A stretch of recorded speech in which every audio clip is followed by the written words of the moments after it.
nothing political about it in that sense.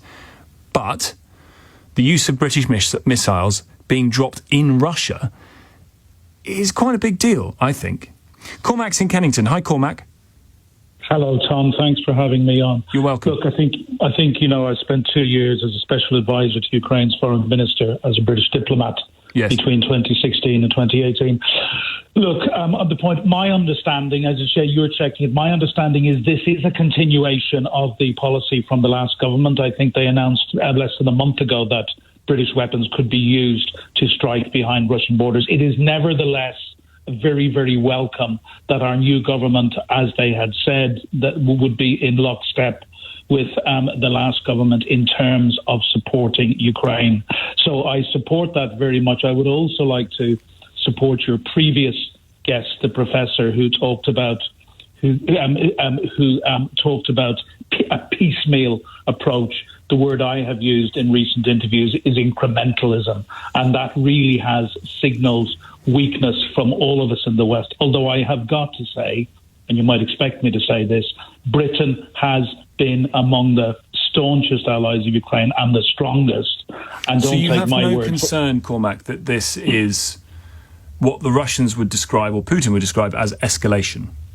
No, and I'll tell you why I don't, Tom.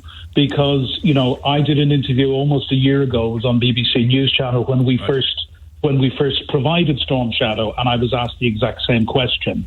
I did interviews at the start of last year, February actually, when again the Brits were the first to provide modern battle tanks, which the Ukrainians had been crying out for. And again, the implication was that this would be a step too far. I have been told recently that Russia has waved the nuclear saber over 100 times. The first time 2 days before the full-scale invasion back in February 2022. Can I give one example of how Russia threatens and then backs down? There were huge threats last year about the joining of NATO of new members, Finland and Sweden. Finland, as you know, was the first to join. Finland has a border with Russia of 1,340 kilometers. The first thing Russia did on Finland's accession to NATO was to withdraw their troops from the Finnish border. We have been told for so many years by people with far more experience than me, the only way to deal with Russia is from a position of strength. Very interesting. Cormac, thank you very much indeed.